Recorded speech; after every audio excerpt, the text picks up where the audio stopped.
ಅರೆ ಕಡಿಮೆ ಹಾಕು ಆದ್ರೆ ಅಸಲಿ ಹಾಕು. MDH ಕಾಶ್ಮೀರಿ ಕೆಂಪು ಮೆಣಸಿನ ಪೌಡರ್. ಮೈಸೂರು ಮೂಡ ಹಗರಣಕ್ಕೆ ಸಂಬಂಧಪಟ್ಟ ಹಾಗೆ ಬಿಗ್ ಟ್ವಿಸ್ಟ್ ಇದು. ಈಗ ಸ್ನೇಹಮಯಿ ಕೃಷ್ಣ ಆಡಿಯೋ ಬಾಂಬ್ ಸಿಡಿಸಿದ್ದಾರೆ. ಇದು ಮೈಸೂರು ಮೂಡಾದ ಆಯುಕ್ತರು ಮಾತನಾಡಿದ್ದಾರೆ ಅನ್ನುವಂತಹ ಆಡಿಯೋ ಬಾಂಬ್ ಇದು. ಬಹುಕೋಟಿ ಮೈಸೂರು ಮೂಡ ಹಗರಣಕ್ಕೆ ಈ ಆಡಿಯೋ ಬಾಂಬ್ ಬಿಗ್ ಟ್ವಿಸ್ಟ್ ಕೊಡ್ತಾ ಇದೆ. ದೂರುದಾರ ಸ್ನೇಹಮಯಿ ಕೃಷ್ಣ ಆಡಿಯೋ ಇದನ್ನ ರಿಲೀಸ್ ಮಾಡಿದ್ದಾರೆ. ಮಾಜಿ ಆಯುಕ್ತರದ್ದು ಎನ್ನಲಾಗಿರುವ ಆಡಿಯೋ ಇದು. ಮಾಜಿ ಮೂಡ ಆಯುಕ್ತ ನಟೇಶ್ ಅವರದ್ದು ಎನ್ನುವಂಥ ಆಡಿಯೋದಲ್ಲಿ ದೂರುದಾರನಿಗೆ ಆಮಿಷವೊಡ್ಡಲು ಪ್ರಯತ್ನ ನಡೆದಿದೆ ಅನ್ನುವಂಥ ಆರೋಪ ಕೂಡ ಮಾಡಿದ್ದಾರೆ. ಆ ಮೂಲಕ ಇದು ಈಗ ಬಹಳ ಚರ್ಚೆಗೆ ಕಾರಣವಾಗ್ತಾ ಇದೆ. ಸ್ನೇಹಮಯಿ ಕೃಷ್ಣರನ್ನ ಏನಾದರೂ ಲಿಂಕ್ ಹಿಡಿದು ಕನೆಕ್ಷನ್ ತೆಗೆದುಕೊಳ್ಬೇಕಲ್ಲ. ನಟೇಶ್ ಹಾಗೂ ಮೈಸೂರು ಮೂಲದ ವ್ಯಕ್ತಿಯೊಬ್ಬರದ್ದು ಎನ್ನಲಾಗ್ತಿರುವ ಆಡಿಯೋ ಇದು. 6 ಸೆಕೆಂಡ್ಗಳ ಆಡಿಯೋವನ್ನು ರಿಲೀಸ್ ಮಾಡಿದ್ದಾರೆ. ಸ್ನೇಹಮಯಿ ಕೃಷ್ಣ ತಮಗೆ ಹಣದ ಆಮಿಷವನ್ನು ಒಡ್ಡಲಾಗಿತ್ತು ಅಂತ ದೂರುದಾರ ಆರೋಪ ಮಾಡಿದ್ದಾರೆ. ತನಿಖಾಧಿಕಾರಿ ಕೇಳಿದರೆ ಸಂಪೂರ್ಣ ಆಡಿಯೋವನ್ನು ನೀಡ್ತೀನಿ ಅಂತೇಳಿ ಸ್ನೇಹಮಯಿ ಕೃಷ್ಣ ಹೇಳಿದ್ದಾರೆ. ಹಾಗಾದರೆ 6 ಸೆಕೆಂಡುಗಳ ಆಡಿಯೋ, ಅದರಲ್ಲಿ ಮಾಜಿ ಮೂಡಾದ ಆಯುಕ್ತರು ಒಬ್ಬ ವ್ಯಕ್ತಿ ಜೊತೆಗೆ ಮಾತನಾಡಿದ್ದಾರೆ ಅನ್ನುವಂತಹ ಕಾನ್ವರ್ಸೇಷನ್ ಏನು ಅನ್ನೋದನ್ನ ಕ್ವಿಕ್ ಆಗಿ ನೋಡೋಣ ಬನ್ನಿ. ಈ ಕೃಷ್ಣನ್ನ ಏನಾದ್ರು ಲಿಂಕ್ ಹಿಡಿದು ಒಂದು ಕನೆಕ್ಷನ್ ತಗೋಬೇಕಲ್ಲ, ನೇರವಾಗಿ 1 to 1. ಸ್ನೇಹಮಯಿ ಕೃಷ್ಣನ್ನ ಏನಾದ್ರು ಲಿಂಕ್ ಹಿಡಿದು ಒಂದು ಕನೆಕ್ಷನ್ ತಗೋಬೇಕಲ್ಲ, ನೇರವಾಗಿ 1 to 1. ಸ್ನೇಹಮಯಿ ಕೃಷ್ಣನ್ನ ಏನಾದ್ರು ಲಿಂಕ್ ಹಿಡಿದು ಒಂದು ಕನೆಕ್ಷನ್ ತಗೋಬೇಕಲ್ಲ, ನೇರವಾಗಿ 1 to 1. ಸ್ನೇಹಮಯಿ ಕೃಷ್ಣನ್ನ ಏನಾದ್ರು ಲಿಂಕ್ ಹಿಡಿದು ನಮ್ಮ ಪ್ರತಿನಿಧಿ ವಿನೋದ್ ಈ ಕುರಿತು ಹೆಚ್ಚಿನ ಮಾಹಿತಿಯನ್ನು ಕೊಡ್ತಾರೆ. ವಿನೋದ್, ಈ ಆಡಿಯೋದಲ್ಲಿ ಸ್ನೇಹಮಯಿ ಕೃಷ್ಣ ಅವರಿಗೆ ಆಮಿಷ ಒಡ್ಡಿದ್ದಾರೆ ಅನ್ನುವಂಥ ವಿಚಾರ ಇದು. ಆ ಮೂಲಕ ಅವ್ರ ಕನೆಕ್ಷನ್ ಮಾಡಬೇಕು ಅನ್ನೋ ಮಾತನಾಡಿದ್ದಾರೆ ಅನ್ನೋ ವಿಚಾರ. ಯಾವಾಗಿನ ಆಡಿಯೋ ಇದು? ಆಗ ಯಾಕೆ ಸ್ನೇಹಮಯಿ ಕೃಷ್ಣ ಬಿಟ್ಟಿರಲಿಲ್ಲ, ಈಗ ಯಾಕೆ ಬಿಟ್ಟಿದ್ದಾರೆ? ಈ ಆಡಿಯೋದ ಅಸಲಿಯತ್ತೇನು? ಇದು ತನಿಖೆಗೆ ಎಷ್ಟು ಪೂರಕವಾಗುತ್ತೆ? Over to you Vinod.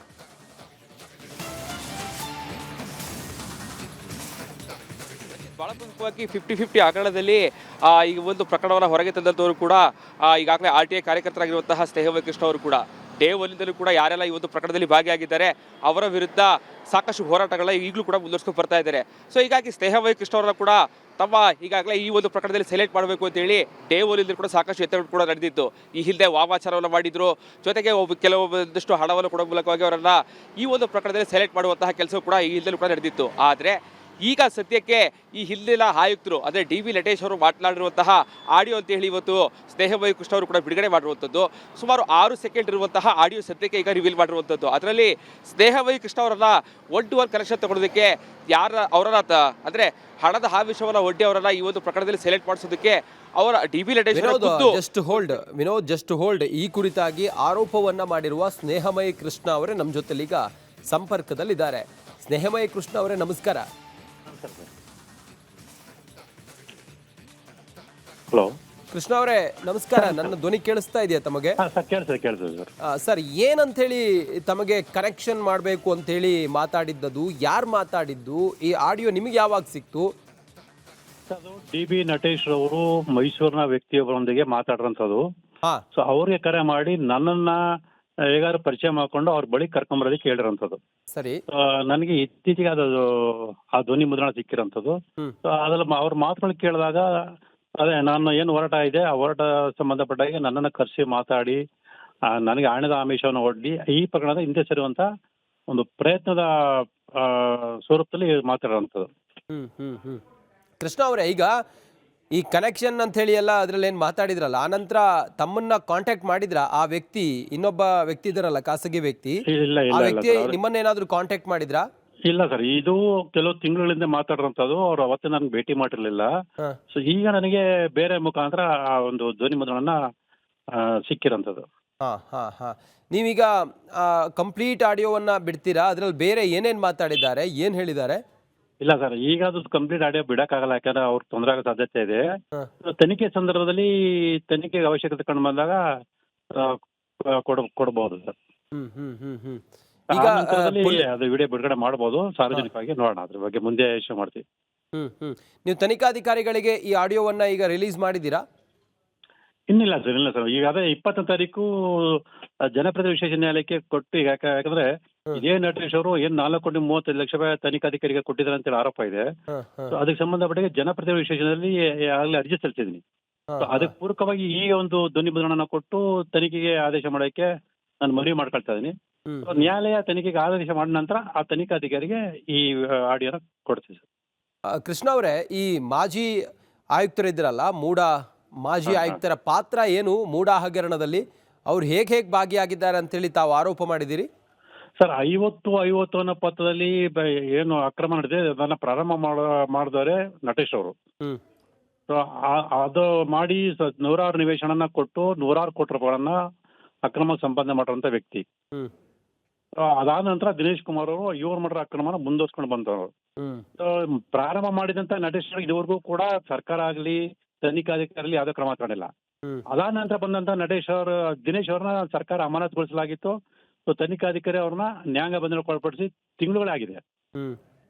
ಆದ್ರೆ ನಟೇಶ್ ಅವ್ರದ್ದು ಇವತ್ತರೆಗೂ ಏನು ಕ್ರಮ ತಗೊಳ್ತಿಲ್ಲ. ಸೊ ಇದು ನೋಡೋಕೆ ಸ್ಪಷ್ಟ ಗೊತ್ತಾಗುತ್ತೆ, ಇವ್ರೇನು ಅಕ್ರಮ ಹಣ ಸಂಪಾದನೆ ಮಾಡಿದ್ರೆ ಆ ಹಣವನ್ನ ಸಂಬಂಧಪಟ್ಟ ಹಂಚಿಕೆ ಮಾಡುವ ಮೂಲಕ ಆರೋಪವನ್ನು ತಪ್ಪಿಸ್ಕೊಳ್ಳೋ ಪ್ರಯತ್ನ ಮಾಡ್ತಾ ಇದಾರೆ ಅಂತೇಳಿ. ಕೃಷ್ಣ ಅವರೇ, ಈಗ ನೀವು ನಿರಂತರವಾಗಿ ಮೂಡಾ ಹಗರಣದ ಬಗ್ಗೆ ಹೋರಾಟ ಮಾಡ್ತಾ ಇದ್ದೀರಿ. ಈ ನಡುವೆ ತಮಗೆ ಹಣದ ಆಮಿಷ ಅಥವಾ ಬೆದರಿಕೆ ಅಥವಾ ಏನಾದರೂ ಥ್ರೆಟ್ನಿಂಗ್ ಈ ಥರದ್ದೇನಾದರೂ ತಮಗೆ ಬಂದಿದೆಯಾ ಯಾರಿಂದಾದರೂ? ಸರ್, ಬೆದರಿಕೆ ಅಂತ ಬಂದಿಲ್ಲ ಸರ್. ಅದೇ ಆಮಿಷ ಒಡ್ಡುವಂಥದ್ದು ಮೊದಲಿಂದ ನಡೀತಾ ಇದೆ. ಇದ್ರ ಬಗ್ಗೆ ನಾನು ದೂರು ಕೂಡ ಕೊಟ್ಟಿದ್ದೀನಿ.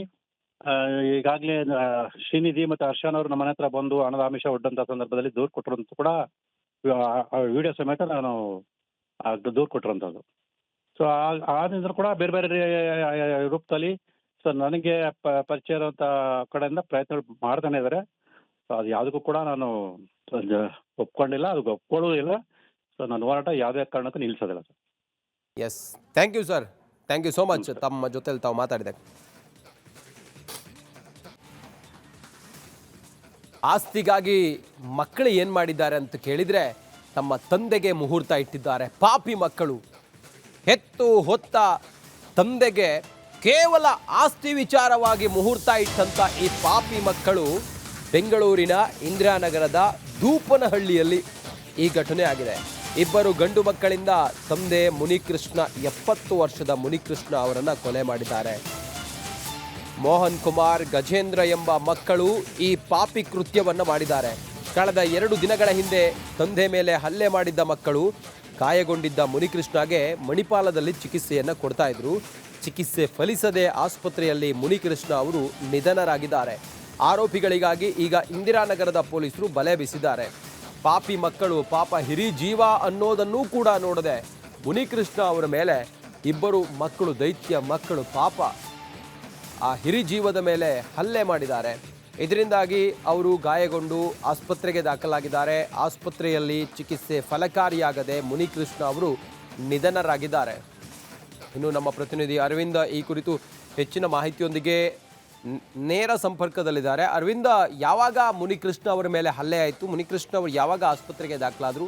ಈ ಇಬ್ಬರು ಪಾಪಿ ಮಕ್ಕಳು ಈಗ ಎಲ್ಲಿದ್ದಾರೆ? ಬೇರೆಯವರ ಫ್ಯಾಮಿಲಿಯವರು ಏನು ಹೇಳ್ತಾರೆ? ಅವರ ಫ್ಯಾಮಿಲಿಯವರು, ಕುಟುಂಬದವರು?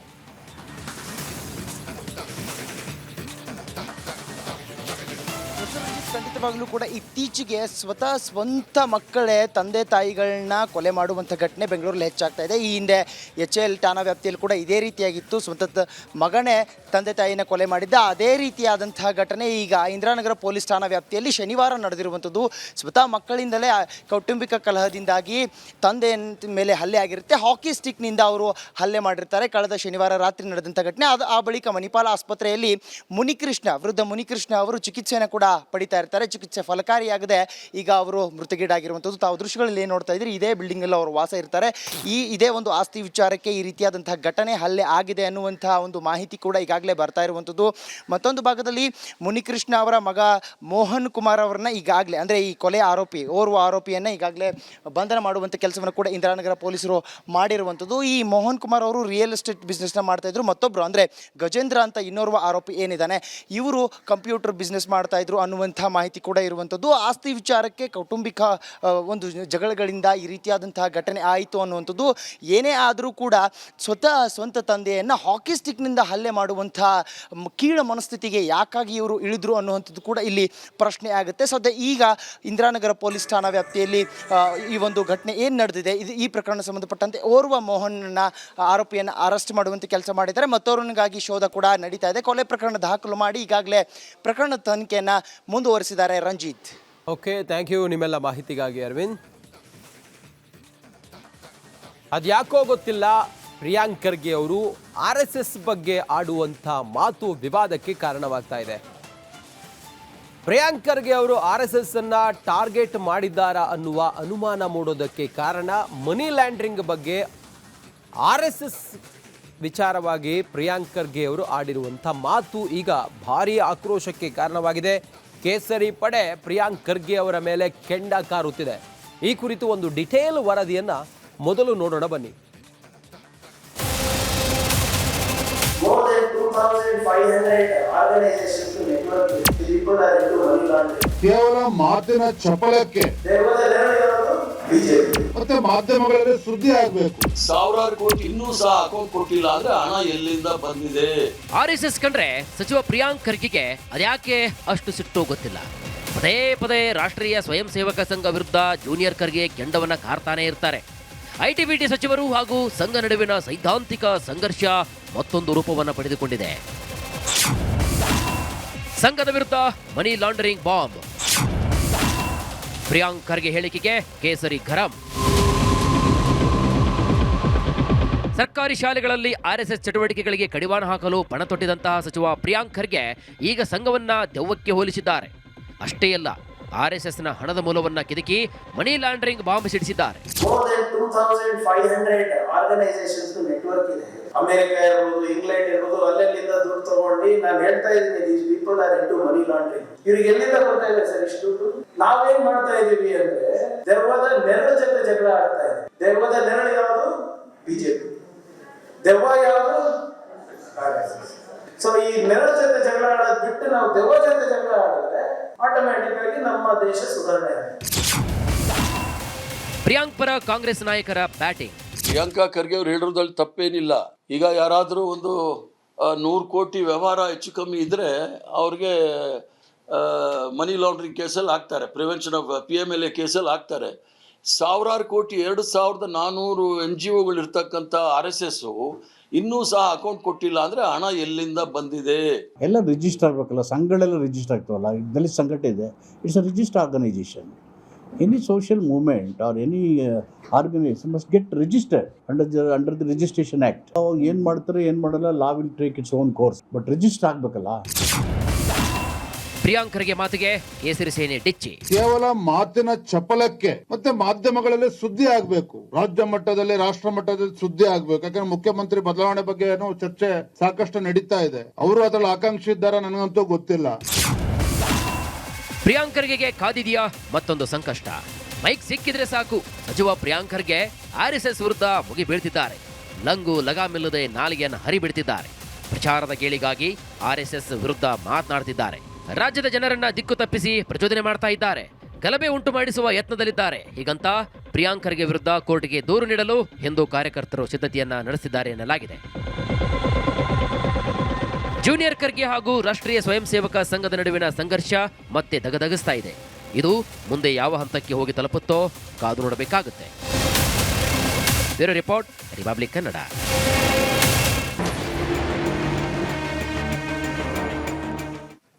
ನೋಡಿ, ಇದು ಮತ್ತೊಂದು ಕಂಟಕ. ಜೈ ಭೀಮ್ ನಗರದಲ್ಲಿ, ಬೆಂಗಳೂರಲ್ಲಿ BWSSB ದೊಡ್ಡದೊಂದು ಚರಂಡಿ ಕಾಮಗಾರಿಯನ್ನು ಆರಂಭ ಮಾಡಿ ಹಂಗೆ ಓಪನ್ ಬಿಟ್ಟಿದ್ದಾರೆ. ಅದನ್ನ ಕ್ಲೋಸೇ ಮಾಡಿಲ್ಲ. ಕಾಮಗಾರಿಯನ್ನು ಅರ್ಧಕ್ಕೆ ನಿಲ್ಲಿಸಿ ಅದನ್ನ ಹಂಗೆ ಓಪನ್ ಬಿಟ್ಟಿರುವಂಥದ್ದು. ಎನಿ ಮೊಮೆಂಟ್, ಅಲ್ಲೂ ಕೂಡ ಎನಿ ಮೊಮೆಂಟ್ ಯಾರು ಕೂಡ ಪ್ರಾಣ ಕಳ್ಕೊಳ್ಬಹುದು. ಸ್ವಲ್ಪ ಯಾಮಾರಿದ್ರು ಕೂಡ ಪ್ರಾಣ ಪಕ್ಷಿ ಹಾರು ಹೋಗುತ್ತೆ. ಆ ಥರ ಬಿಟ್ಟಿದ್ದಾರೆ ಅದನ್ನ.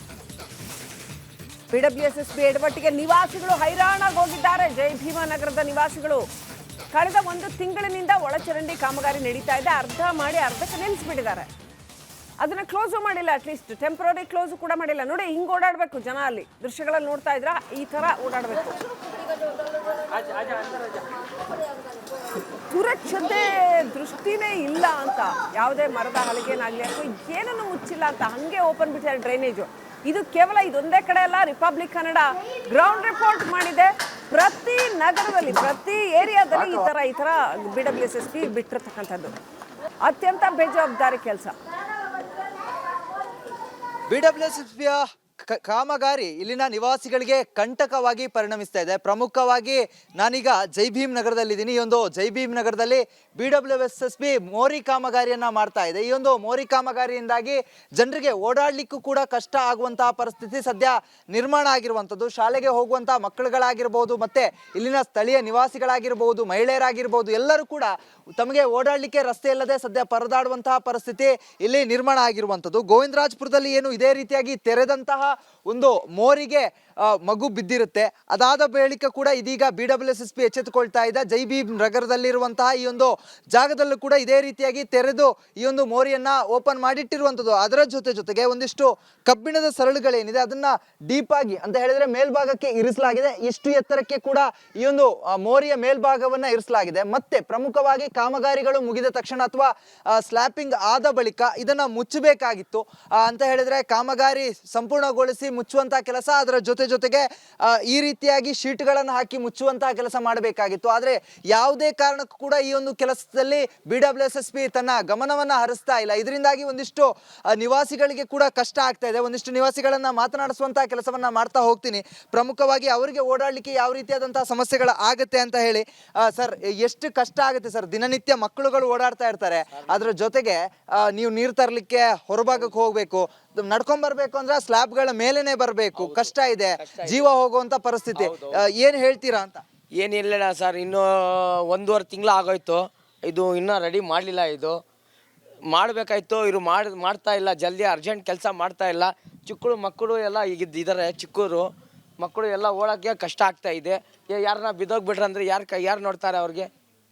ಅದಕ್ಕೆ ನಮಗೆ ಸ್ವಲ್ಪ ಜಲ್ದಿ ಮಾಡಿಸ್ಬೇಕು. ಈಗ ಮಕ್ಕಳುಗಳು ಆಟ ಆಡ್ತಾ ಇರ್ತಾರೆ, ಇಲ್ಲಿ ಬೀಳುವಂತ ಸಾಧ್ಯತೆಗಳು ಇರ್ತವೆ. ಅದು ಕೂಡ ಅಲ್ಲದೆ ಮೇಲೆ ಏನು ಮುಚ್ಚುವಂತ ಕೆಲಸ ಕೂಡ ಮಾಡಿಲ್ಲ ಸರ್. ಅವರು ಏನು ಮಾಡಿಲ್ಲ. ಅವರು ಬರೇ ಇದೇ ಮೋರಿದು 1.5 ತಿಂಗಳ ಕೆಲಸ ಮಾಡಿದ್ದಾರೆ. ಬರೇ ಅದನ್ನ ಮೇಲೆ ಮುಚ್ಚುವಂತದಕ್ಕೆ ಒಂದು ಶೀಟ್ ಕೂಡ ಇಟ್ಟಿಲ್ಲ. ಎಷ್ಟು ರಿಸ್ಕ್ ಅನ್ಸುತ್ತೆ ಇದು? ಭಾಳ ರಿಸ್ಕು.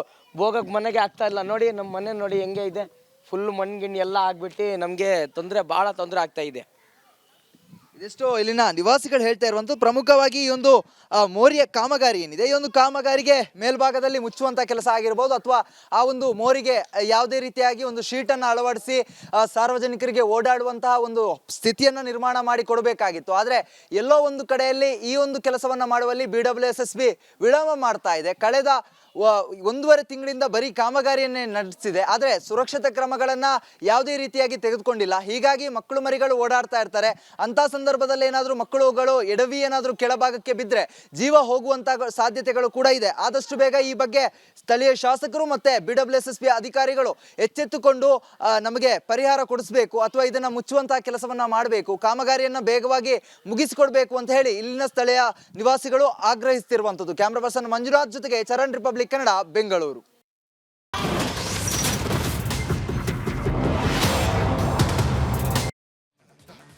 ಪವರ್ ಪಾಲಿಟಿಕ್ಸ್ ಮಧ್ಯೆ ಶಾಸಕರ ಫಾರಿನ್ ಟೂರ್ ಸಂಚಲನ ಮೂಡಿಸಿದೆ. ಹೈಕಮಾಂಡ್ ಅಷ್ಟೆಲ್ಲ ಹೇಳಿದ ನಂತರವೂ ಕೂಡ, ಫಾರಿನ್ ಟೂರ್ ಹೋಗೋ ವಿಚಾರದಲ್ಲಿ ಅಸಮಾಧಾನ ವ್ಯಕ್ತಪಡಿಸಿದ ನಂತರವೂ ಕೂಡ ಮತ್ತೆ ಶಾಸಕರು ಫಾರಿನ್ ಟೂರ್ ಹೋಗ್ತಾ ಇದ್ದಾರೆ. ಇವತ್ತು ಒಂದಷ್ಟು ಮಂದಿ ಶಾಸಕರು ಫಾರಿನ್ ಟೂರ್ ಹೊರಟಿದ್ದಾರೆ. ರಾತ್ರಿ ಅಷ್ಟೊತ್ತಿಗೆ 8 ಗಂಟೆ ಅಷ್ಟೊತ್ತಿಗೆ ವಿಮಾನ ನಿಲ್ದಾಣ ತಲುಪ್ತಾರೆ ಅಂತ ಹೇಳಲಾಗಿದೆ. ಆಸ್ಟ್ರೇಲಿಯಾ, ನ್ಯೂಜಿಲೆಂಡ್ ಪ್ರವಾಸಕ್ಕೆ ಹೊರಟಿದ್ದಾರೆ. ಹೆಚ್ಚಾಗಿ CM ಬಣದ ಶಾಸಕರು ಈ ರೀತಿ ಪ್ರವಾಸ ಹೊರಟಿದ್ದಾರೆ ಅಂತ ಹೇಳಲಾಗ್ತಾ ಇದೆ. ಸ್ವಂತ ಖರ್ಚಿನಲ್ಲಿ ಪ್ರವಾಸಕ್ಕೆ ಹೋಗ್ತಾ ಇದ್ದೇವೆ ಅಂತ ಶಾಸಕರು ಹೇಳ್ತಾ ಇದ್ದಾರೆ. ಆದರೂ AICC ಅಧ್ಯಕ್ಷ ಮಲ್ಲಿಕಾರ್ಜುನ ಖರ್ಗೆ ಅವರಿಗೆ ಮಾಹಿತಿ ಕೊಟ್ಟಿದ್ದೇವೆ ಅಂತ ಕೂಡ ಹೇಳ್ತಾ ಇದ್ದಾರೆ. ಏನಿದು ಪಾಲಿಟಿಕ್ಸು ಕಾಂಗ್ರೆಸ್ನಲ್ಲಿ ಅನ್ನೋದನ್ನ ಅವ್ರುಗಳೇ ಹೇಳಬೇಕು. ಒಟ್ಟಿನಲ್ಲಿ ಇದ್ದಕ್ಕಿದ್ದಂಗೆ ಒಂದು 20 ಜನ ಎಲ್ಲ ಸೇರಿಕೊಂಡು ಪ್ರವಾಸ ಹೋಗ್ತಾ ಇದ್ದಾರೆ ಅಂತ ಹೇಳಲಾಗ್ತಾ ಇದೆ. ಆಸ್ಟ್ರೇಲಿಯಾ, ನ್ಯೂಜಿಲೆಂಡ್ಗೆ ಸ್ವಂತ ಖರ್ಚಿನಲ್ಲಿ ಪ್ರವಾಸ ಹೋಗ್ತಿದ್ದಾರಂತೆ.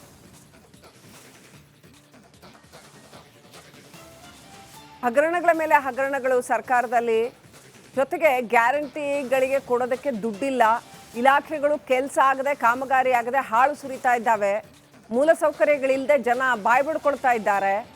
ಒಂದೊಂದು ಕ್ಷೇತ್ರಗಳಲ್ಲೂ ಕೂಡ ಸಾವಿರ ಸಮಸ್ಯೆಗಳಿದೆ, ಆಡಳಿತ ನೆನೆಗುದಿಗೆ ಬಿದ್ದಿದೆ. ಇಷ್ಟೆಲ್ಲ ಇರುವಾಗ ಈ ಶಾಸಕರು ಒಂದಷ್ಟು ಮಂದಿ ಫಾರಿನ್ ಟೂರ್ ಹೋಗ್ತಾ ಇದ್ದಾರೆ. ರಾಜಕೀಯ ಅಲ್ಲ ಅಂದ್ರೆ ಹಾಗಾದ್ರೆ ಮತ್ತೆ ಯಾಕೆ ಹೋಗ್ತೀರಿ?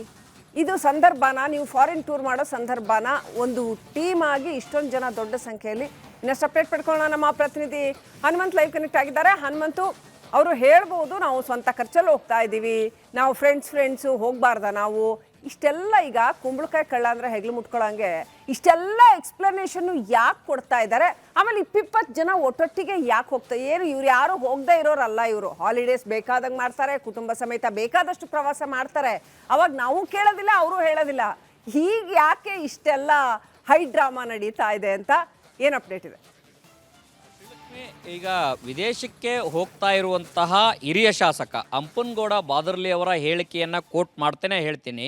ನಾವು ಪ್ರತಿ ವರ್ಷ 3-4 ಬಾರಿ ಟ್ರಿಪ್ಪನ್ನು ಮಾಡ್ತೀವಿ ಅನ್ನೋಂಥ ಮಾತುಗಳನ್ನು ಸ್ವತಃ ಅಂಪನಗೌಡ ಬಾದರ್ಲಿ ಅವರೇ ಹೇಳಿರುವಂಥದ್ದು. ಪ್ರತಿ ಬಾರಿಯೂ ಶಾಸಕರು ವಿದೇಶಿ ಪ್ರವಾಸಕ್ಕೆ ಹೋದಂಥ ಸಂದರ್ಭದಲ್ಲಿ ಹೆಚ್ಚು ಸದ್ದಾಗೋದಿಲ್ಲ, ಅದು ರಾಜಕೀಯವಾಗಿ ತಿರುವು ಕೂಡ ಪಡೆದುಕೊಳ್ಳಲ್ಲ. ಆದರೆ ಕಾಂಗ್ರೆಸ್ನಲ್ಲಿ ನಾಯಕತ್ವ ಬದಲಾವಣೆಯ ವಿಚಾರ ತಾರ್ಕಿಕ ಹಂತಕ್ಕೆ ಹೋಗಿರುವಂಥ ಸಂದರ್ಭದಲ್ಲಿ ಒಂದು ಕಡೆಗೆ DCM DK ಶಿವಕುಮಾರ್ ಅವ್ರನ್ನ ಬೆಂಬಲಿಸುವಂಥ ಶಾಸಕರೆಲ್ಲವೂ ಕೂಡ ರೆಸಾರ್ಟ್ಗೆ ಸೇರಬೇಕು ಅನ್ನೋಂಥ ಒಂದಷ್ಟು ಚಿಂತನೆಯನ್ನು ಇರುವಂಥ ಹೊತ್ತಿನಲ್ಲಿ, ಅದರಲ್ಲೂ ಕೂಡ ಅಧಿವೇಶನದಲ್ಲಿ ಒಂದಷ್ಟು ವಿಧಾನಸಭೆಯ ಪಡಸಾಲೆಯಲ್ಲೂ ಕೂಡ ವಿದೇಶಿ ಪ್ರವಾಸದ ಬಗ್ಗೆ ಒಂದಷ್ಟು ಪ್ಲಾನ್ ಆಗಿ ನಡೀತಾ ಇರುವಂಥ ಸಂದರ್ಭದಲ್ಲಿ ಶಾಸಕರ ಲಿಸ್ಟ್ ಆಗುತ್ತೆ. ಸರಿಸುಮಾರು 35 ಜನ ಶಾಸಕರು ಪ್ರವಾಸಕ್ಕೆ ಹೋಗಬೇಕು ಅಂತಂದು ಅದು ಮೊದಲಿಗೆ ಅಧ್ಯಯನ ಪ್ರವಾಸ ಆಗುತ್ತೆ. ಯಾವಾಗ ಒಂದಷ್ಟು ರಾಜಕೀಯ ತಿರುವು ಪಡೆದುಕೊಳ್ಳುತ್ತೆ, ವಾದ ವಿವಾದ ಸ್ವರೂಪ ಪಡೆಯುತ್ತೆ, ಹಾಗಾಗಿ ಆ ಅಧ್ಯಯನ ಪ್ರವಾಸಕ್ಕೆ ಬ್ರೇಕ್ ಬೀಳುತ್ತೆ. ಬ್ರೇಕ್ ಬಿದ್ದಂಥ ಸಂದರ್ಭದಲ್ಲೂ ಕೂಡ ಯಾರೋ ನಮ್ಮನ್ನು ತಡೆಯುವಂಥವ್ರು ಯಾರು, ನಮ್ಮ ಸ್ವಂತ ಖರ್ಚಿನಲ್ಲಿ ನಾವು ಹೋಗ್ತೀವಿ ಅನ್ನೋಂಥ ಮಾತುಗಳನ್ನು ಶಾಸಕರು ಇಟ್ಟಿದ್ದಾರೆ. ಆದರೆ ಒಂದಂತೂ ಸತ್ಯ, ಕಾಂಗ್ರೆಸ್ನ ಹೈಕಮಾಂಡ್ ಈಗ ಈ ವಿಚಾರಕ್ಕೆ ಟೂರ್ಗೆ ಯಾರೆಲ್ಲ ಹೋಗ್ತಾ ಇದ್ದಾರೆ, ಯಾವ ಕಾರಣಕ್ಕೆ ಹೋಗ್ತಾ ಇದ್ದಾರೆ, ಅವರ ಸ್ವಂತ ಖರ್ಚಿನಲ್ಲೇ ಹೋಗ್ತಾ ಇದ್ದಾರಾ ಅಥವಾ ಅದಕ್ಕೆ CM ಸಿದ್ದರಾಮಯ್ಯನವ್ರನ್ನ ಬೆಂಬಲಿಸುವಂಥ ಸಚಿವರೊಬ್ಬರು ಏನಾದರೂ ಅದಕ್ಕೆ ಸ್ಪಾನ್ಸರ್ ಮಾಡಿದಾರಾ? ಈ ಎಲ್ಲ ಮಾಹಿತಿಗಳು ಕೂಡ ಹೈಕಮಾಂಡ್ ಅಂಗಳಕ್ಕೆ ತಲುಪಿದೆ. ಅದರಲ್ಲೂ ಕೂಡ AICC ಅಧ್ಯಕ್ಷ ಮಲ್ಲಿಕಾರ್ಜುನ್ ಖರ್ಗೆ ಅವ್ರಿಗೂ ಕೂಡ ಪ್ರತಿಯೊಂದು ಮಾಹಿತಿ ಹೋಗಿರುವಂಥ ಕಾರಣಕ್ಕಾಗಿ ಇದೆಲ್ಲೋ ಒಂದು ಕಡೆ ಗೊಂದಲ ಆಗ್ತಾ ಇದೆ ಅನ್ನೋಂಥ 35 ಜನ ಶಾಸಕರ ಸಂಖ್ಯೆ ಇದೀಗ ಕಡಿಮೆ ಆಗ್ತಾ ಹೋಗ್ತಾ ಇದೆ. ಇವತ್ತು ರಾತ್ರಿ ಯಾರೆಲ್ಲ ಹೋಗ್ತಾರೆ, ಸರಿಸುಮಾರು 22ರಿಂದ 24ಕ್ಕೆ ಸಂಖ್ಯೆ ಇಳಿದಿದೆ. ಆದಾಗ್ಯೂ ಕೂಡ ವಿಮಾನ ಹಾರಾಟ ಆಗೋವರೆಗೂ ಕೂಡ ಯಾರು ವಿದೇಶಕ್ಕೆ ಹೋಗ್ತಾರೆ ಅನ್ನೋಂಥದ್ದು ಇನ್ನೂ ಕೂಡ ಕನ್ಫರ್ಮ್ ಇಲ್ಲ. ಆದರೆ ಸರಿಸುಮಾರು ಒಂದು 10ರಿಂದ 15 ಜನ ಶಾಸಕರು ಈಗಾಗಲೇ ಕನ್ಫರ್ಮ್ ಮಾಡಿದ್ದಾರೆ. ನಾವು ಪ್ರತಿ ಬಾರಿಯೂ ಹೋದಂತೆ ಈ ಬಾರಿ ಹೋಗ್ತೀವಿ, ಸಮಾನ ಮನಸ್ಕರ ಶಾಸಕರು, ಹಾಗಾಗಿ ಇದಕ್ಕೆ ಯಾರ ಕೂಡ ಅಪ್ಪಣೆಯೂ ಬೇಕಾಗಿಲ್ಲ ಅನ್ನೋಂಥ ಮನಸ್ಥಿತಿಗಿದ್ದಾರೆ. ಮತ್ತೊಂದು ಕಡೆಗೆ DCM DK ಶಿವಕುಮಾರ್ ಅವರು ಕೂಡ ನಮ್ಮನ್ನು ಹೋಗಿ ಅಂತ ಹೇಳಿಲ್ಲ, ಅಥವಾ ಸಿದ್ದರಾಮಯ್ಯನವರು ಹೋಗಿ ಅಂತಂದು ಹೇಳಿಲ್ಲ. ಆದರೆ ನಾವು ಖಾಸಗಿಯಾಗಿ ಹೋಗುವಂಥ ಈ ಒಂದು ಟೂರ್ಗೆ ಯಾಕಿಷ್ಟು ರಾಜಕೀಯ ತಿರುವು ಪಡೆದುಕೊಳ್ತಾ ಇದೆ ಅನ್ನೋಂಥ ಚರ್ಚೆಗಳು ಅವರವರಲ್ಲೇ ಮಾಡ್ಕೊಳ್ತಾ ಇರೋದು. ಆದರೆ ಇಂತಹ ಗೊಂದಲದ ವಾತಾವರಣದ ಸಂದರ್ಭದಲ್ಲಿ ಸಹಜವಾಗಿ ರಾಜಕೀಯ ಒಂದು ವಲಯದಲ್ಲೂ ಕೂಡ ಚರ್ಚೆಗೆ ಗ್ರಾಸ ಆಗಿರುವಂಥದ್ದು ಏನಂತಂದು ಹೇಳಿದ್ರೆ, ಅದರಲ್ಲೂ ಕೂಡ ಸಿದ್ದರಾಮಯ್ಯನವ್ರನ್ನ ಬೆಂಬಲಿಸುವಂಥ ಶಾಸಕರೇ ಹೆಚ್ಚಿರುವಂಥ ಕಾರಣಕ್ಕಾಗಿ ಸಹಜವಾಗಿ DCM DK ಶಿವಕುಮಾರ್ ಅವರ ಬಣದಲ್ಲಿ ಗುರುತಿಸಿಕೊಂಡಿರುವಂಥ ಶಾಸಕರ ಮೇಲೂ ಕೂಡ ಶಾಸಕರ ಕೆಂಗಣಿಗೂ ಇದು ಗುರಿಯಾಗಿದೆ. Srilakshmi, alright, thank you Hanumanthu ಡೀಟೇಲ್ಸ್ಗಾಗಿ. ಬಾಗೇಪಲ್ಲಿ ಕಾಂಗ್ರೆಸ್ ಶಾಸಕ ಸುಬ್ಬಾರೆಡ್ಡಿ ಆಯ್ಕೆ ಅಸಿಂಧು ಆದೇಶ. ರಿಪಬ್ಲಿಕ್ ಕನ್ನಡದಲ್ಲಿ ಬಿಜೆಪಿ ಅಭ್ಯರ್ಥಿ ಮುನಿರಾಜು ಎಕ್ಸ್ಕ್ಲೂಸಿವ್ ಆಗಿ ಮಾತನಾಡಿದ್ದಾರೆ. ಸುಬ್ಬಾರೆಡ್ಡಿಗೆ ಸೇರಿದ 10 ಬಾರ್ಗಳಲ್ಲಿ 1 ಬಾರ್ಗೆ GST ಕಟ್ತಾರೆ, 1 ಬಾರ್ಗೆ ಮಾತ್ರ ಕಟ್ಟುವಂಥದ್ದು. ಇದನ್ನ ಅಫಿಡವಿಟ್ನಲ್ಲಿ ಸಲ್ಲಿಸುವಾಗ ಸುಳ್ಳು ಹೇಳಿದ್ದಾರೆ. ಸುಬ್ಬಾರೆಡ್ಡಿ ಸರ್ಕಾರಕ್ಕೆ ಮೋಸ ಮಾಡಿದ್ದಾರೆ. ಬಾಗೇಪಲ್ಲಿ ಶಾಸಕ ಆಗುವಂತೆ ಬಿಜೆಪಿ ನನ್ನನ್ನು ನಿಲ್ಲಿಸಿತ್ತು, ಸುಪ್ರೀಂ ಕೋರ್ಟ್ಗೆ ಹೋಗೋಕ್ಕೂ ಕೂಡ ನಾನು ಸಿದ್ಧ ಅಂತ ರಿಪಬ್ಲಿಕ್ ಕನ್ನಡಕ್ಕೆ ಎಕ್ಸ್ಕ್ಲೂಸಿವ್ ಆಗಿ ಮುನಿರಾಜು ಮಾತನಾಡಿದ್ದಾರೆ.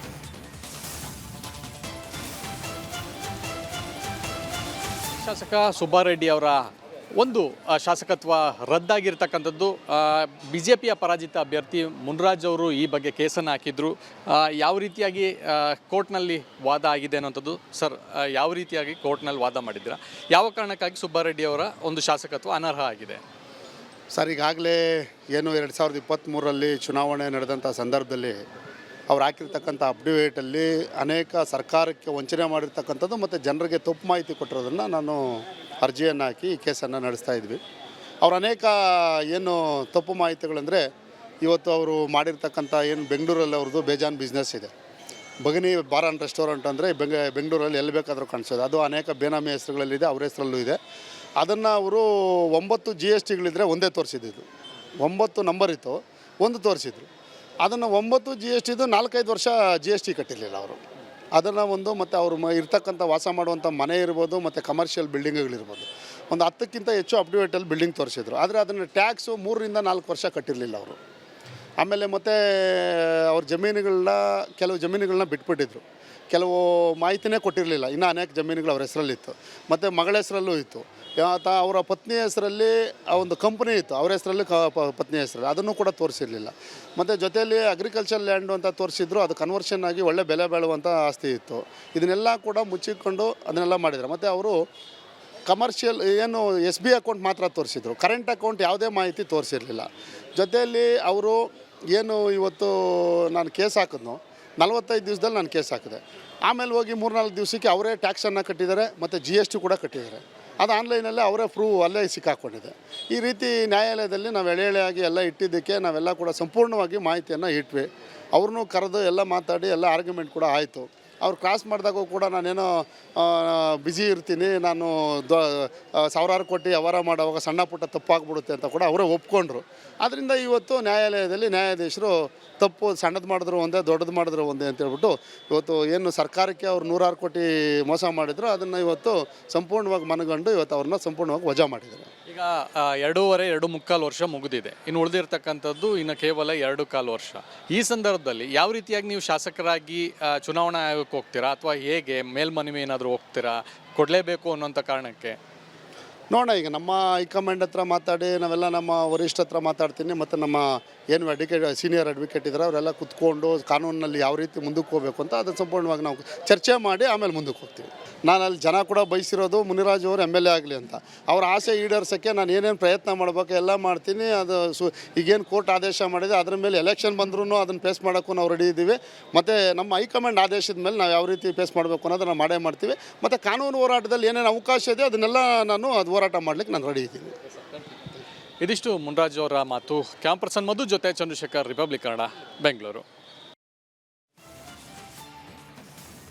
ಸಿಲಿಕಾನ್ ಸಿಟಿ ಮಂದಿಯನ್ನೇ ಬೆಚ್ಚಿ ಬೀಳಿಸುವ ರಾಬರಿ ನಡೆದಿದೆ. ಯಲಹಂಕ ಪೊಲೀಸರ ಥರ ವಿಷ ಹಾಕೊಂಡು ಮನೆಗೆ ಬಂದು ನುಗ್ಗಿ ದರೋಡೆ ಮಾಡಿದ್ದಾರೆ. 20 ಲಕ್ಷ ರೂಪಾಯಿ ನಗದು, ಅರ್ಧ ಕೆಜಿ ಚಿನ್ನ ದೋಚಿ ಪರಾರಿಯಾಗಿದ್ದಾರೆ. BL ಬಡಾವಣೆಯ ಮನೆಯಲ್ಲಿ ಖದೀಮರು ಈ ರೀತಿ ರಾಬರಿ ಮಾಡಿರ್ತಕ್ಕಂಥದ್ದು. ಗನ್, ಚಾಕು ಎಲ್ಲ ತೋರಿಸಿ ದುಡ್ಡು, ಚಿನ್ನಾಭರಣ ಎಲ್ಲ ದರೋಡೆ ಮಾಡ್ಕೊಂಡು ಹೋಗಿದ್ದಾರೆ. ಹೊಂಬಾಳೆ ಗೌಡ ಅನ್ನುವಂಥವರ ಮನೆಯಲ್ಲಿ ಈ ರೀತಿ ದರೋಡೆ ನಡೆದಿದೆ. ಹೊಂಬಾಳೆ ಗೌಡ ಅವರ ಪತ್ನಿ ಮೊಮ್ಮಗು ಇದ್ದಾಗ ಆಗಿರ್ತಕ್ಕಂಥ ಕೃತ್ಯ. ಮಂಗಲ ಸರ ಬೇಡ ಅಂತ ನೋಡಿ, ಆ ಪಾಪ ಅವರ ಪತ್ನಿ ಹೇಳ್ತಾರೆ ತಗೊಂಡೋಗಿ, ಎಲ್ಲ ತಗೊಂಡೋಗಿ ಬೇಕಾದ್ರೆ ಅಂತ ಹೆದರ್ಕೊಂಡು ಇವರು ಮಾಂಗಲ್ಯ ಸರ ಒಂದು ಬಿಟ್ಟು ಬರ್ತಾರೆ. ಮಾಂಗಲ್ಯ ಸರ ಬೇಡ ಅಂತ, ಮಾಂಗಲ್ಯ ಸರನೂ ತಗೊಂಡೋಗಿ ಅಂತಾರೆ, ಅವರು ಬೇಡ ಅಂತಾರೆ. CCTVಯ DVRನ ಎತ್ಕೊಂಡು ಬಂದಿದ್ದಾರೆ ಕಳ್ಳರು. ಬ್ಯಾಡರಹಳ್ಳಿ ಪೊಲೀಸ್ ಠಾಣಾ ವ್ಯಾಪ್ತಿಯಲ್ಲಿ ನಡೆದಿರ್ತಕ್ಕಂಥ ಘಟನೆ. ಇದೀಗ ಬ್ಯಾಡರಹಳ್ಳಿ ಪೊಲೀಸರು ಪರಿಶೀಲನೆ ನಡೆಸಿದ್ದಾರೆ. ಪೊಲೀಸ್ ಸೋಗಿನಲ್ಲಿ ಪೊಲೀಸ್ ಡ್ರೆಸ್ ಹಾಕೊಂಡು ಬಂದು ಮನೆ ಬಾಗಿಲು ತೆಗೆಸಿ ಒಳಗಡೆ ಬಂದು ದರೋಡೆ ಮಾಡಿರ್ತಕ್ಕಂಥದ್ದು. ಗಂಡ, ಹೆಂಡತಿ ಹಾಗೂ ಮೊಮ್ಮಗು ಇದ್ದಂತಹ ಸಂದರ್ಭದಲ್ಲಿ ಒಳಗಡೆ ಬಂದು ಬಾಗಿಲು ತೆಗೆಸಿ, ನಾವು ಪೊಲೀಸರು ಯಲಹಂಕ ಪೊಲೀಸ್ ಅಂತ ಹೇಳ್ಬಿಟ್ಟು ಬಾಗಿಲು ತೆಗೆಸಿ, ಒಬ್ಬ ಇನ್ಸ್ಪೆಕ್ಟರ್, ಒಬ್ಬ ಕಾನ್ಸ್ಟೇಬಲ್ ಥರ ಡ್ರೆಸ್ ಮಾಡ್ಕೊಂಡು ಬಂದು ಒಳಗಡೆ ಬಂದು ಚಾಕು, ಗನ್ ತೋರಿಸಿ ದರೋಡೆ ಮಾಡ್ಕೊಂಡು ಹೋಗಿದ್ದಾರೆ. ಇದರ ಕೆಂಪು ಬಣ್ಣ ಅದ್ಭುತ, ಖಾರ ಕಡಿಮೆ ಆದರೂ ರುಚಿಕರ. MDH ಕಾಶ್ಮೀರಿ.